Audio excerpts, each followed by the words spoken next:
Exfiltrate, exfiltrate, exfiltrate. Go, go, go. And they get on out of Dodge. That might have been a plan D. We were told that the preliminary hearing featured 4K HD footage. Now, those people have all been shamed, but there are people who still believe it.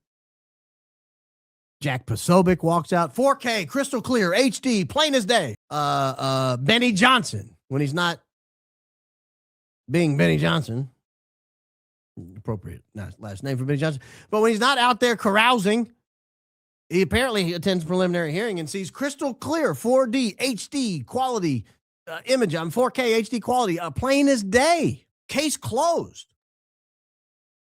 Someone on Twitter, I should give them credit. Who dug this up? Faith Driver on Twitter found this video of the deputy director at the time of the FBI talking about that very video. How crystal clear was this video? We've got Bongino. Dan Bongino has viewed that very video. And he had strong opinions on how crystal clear that video was. This is the same video. Brandon Tatum, Benny Johnson, Jack Posobiec, and all the Fed sloppers walked out of court and lied to your face, telling you how crystal clear it was. The video is obviously grainy. No, obviously grainy. What? Hold on. I didn't mean to interrupt him. Let me, maybe I got it out of context. I could have taken it out of context. It is Dan Bongino. He likes to talk. Maybe he was going to say it's grainy, but it's still kind of 4K. It's kind of HD, you know. You can see exactly what's going on. There's no question. Open and shut case, you know. So I apologize, Mr. Bongino. I did not mean to interrupt you. Go ahead, sir. The video is obviously grainy. And as folks in the video space know out there, we have a number of really excellent tools in our lab, which is they're doing amazing work, and they've been up and handling this for days now. But the video is very grainy, and I want to be very clear, and I don't want to, there was, you know, I've already seen some online show. Yeah, I can see it on the screen. You'll see it's a grainy video. Now, I've been on that roof in that corner, and when you see the camera and the distance away, it's clearly not the best video. Now, let me just go back to what I said before. And I'll get into the gun. Don't let me forget the gun portion of it. It's because I just want to watch this for a second. You'll see here. Yeah, there's a couple different, what we call it. All right, there you go. So we see there's some getting down off the listening audience. He's getting down off the roof. He hangs for a couple seconds. He drops to the floor, to the grass, and then he runs. Go ahead, Dan. Sorry, I forget. Grainy video. And he's not backing off of it. I kind of half expected when I started watching him say, the video is very grainy, but we know exactly what was happening because we actually have a crystal clear HD 4K quality video that you haven't yet seen. But he doesn't. Instead, he doubles down, triples down on the story. Well, it is very grainy. In fact, it's so grainy, you can hardly tell what's going on. We don't even know, does he have the gun in his hand? Does he drop the, well, I think I'm getting ahead of myself here. Sometimes there's an audio only. I should be better. This is a former media person. I forget there's an audio component only. We're watching. I got you. The camera is quite far away. It's not the best camera to see exactly what happened to the gun. Oh, man. He's just burying these guys. That camera's very far away. It's not the best camera to see what's going on. Don't tell Benny. Don't let Jack and Brandon hear that. Officer Tater Tot's going to be so sad to know that it's grainy video. You're letting the cat out of the bag, sir. However, we have some working theories, and one of them is that he drops the firearm fully assembled onto the ground and then retrieves it. Now, the firearm we're processing in conjunction with our ATF friends, but the firearm was wrapped in a towel. And then he goes on to say, well, we have his DNA on the towel. Great. We appreciate that. Thank you, Deputy Director Bongino, for clarifying how crystal clear HD 4K. Oh, that's not what he said. How grainy the video is. So grainy you can barely tell what's going on. I can't even tell if he has a gun or he dropped the gun and he hold the gun. Where'd the gun go? We can't tell. The video's very far away. Obviously not a good video. Obviously not a good video. Well, you didn't have to tell us that. We're very well. We're very aware. I will go back because he does actually even crap on the camera even more, and I don't want to interrupt him while he's in his prime. No, we have to be careful what we put out. And the video is not the best quality. It's not, and for no other reason than it's the video was that camera where it is not a crime scene camera. It's a camera designed for just general surveillance on campus. And when you're there, you'll see it's a distance away. But well, okay. Mr. Posobiec, the camera's all yours. Where was this high quality HD 4K open and shut camera quality coming from? Or was he like, is Dan Bongino a conspiracy theorist? Is he in the candy cult? Is Gary Meltdown gonna start bashing him? I can't believe you would talk like this, Mr. Bongino. How on earth, Mr. Bongino? Are we supposed to convince people, Mr. Bongino, that this is some kind of 4K HD quality, Mr. Bongino? If you're out there telling people 5 days after the video was taken that it sucked, it did suck, by the way. It did suck. We knew it sucked. Nevertheless, even though it sucked, we were able to come up with a potential plan C that was in effect. You guys remember? Well, I got these out of order. I got these out of order. Let me do this one.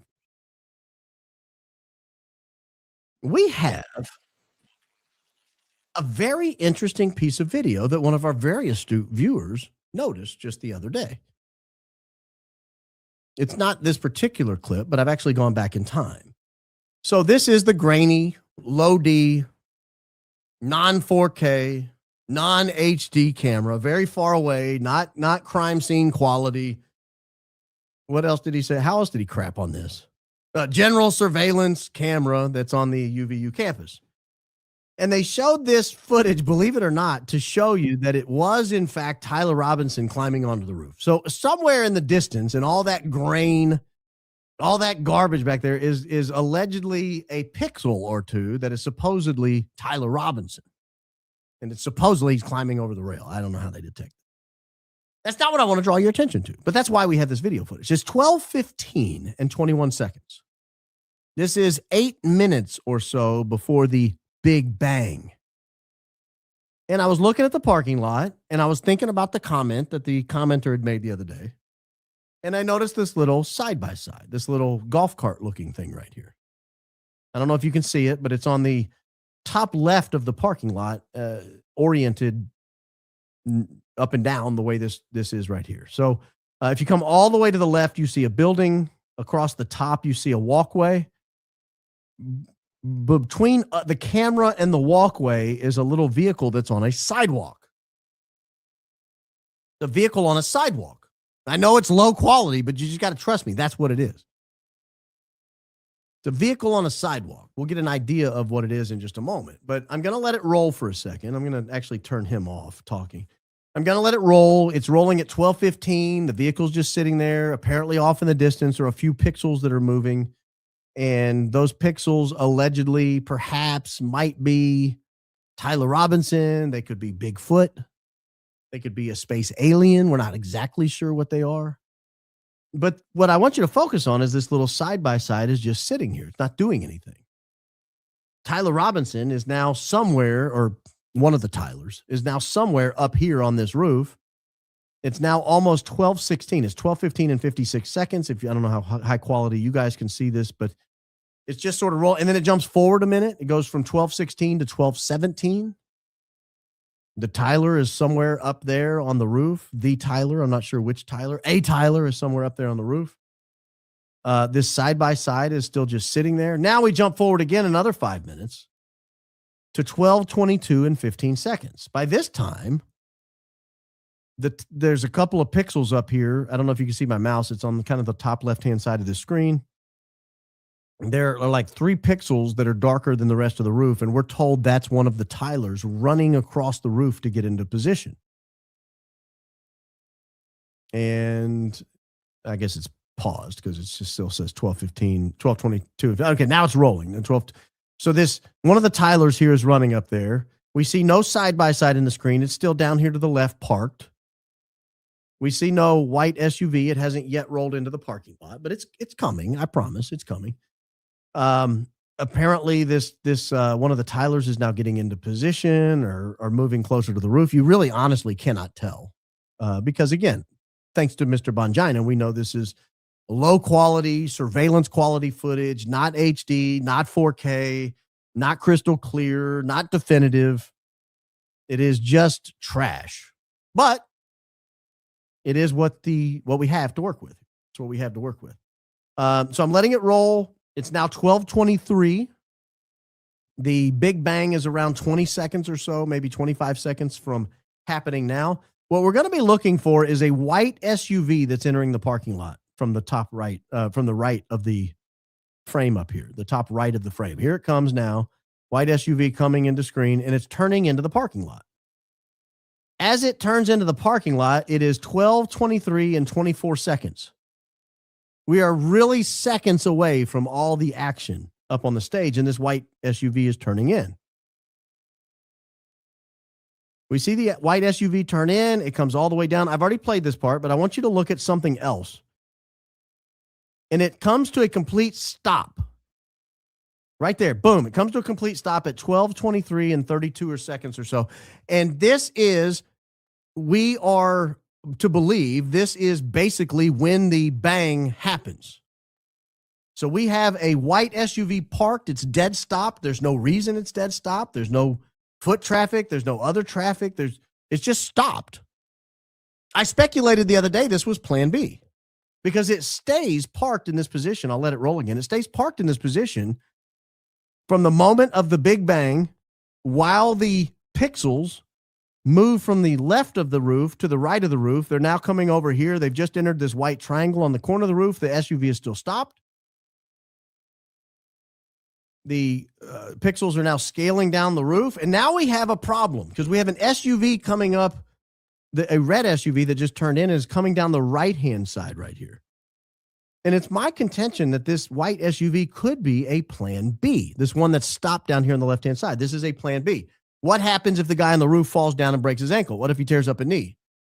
You can't just leave your guy out there if you're trying to frame a patsy or whatever. You can't just leave your guy out there lying in the grass helpless. You got to have a way to get him out of there.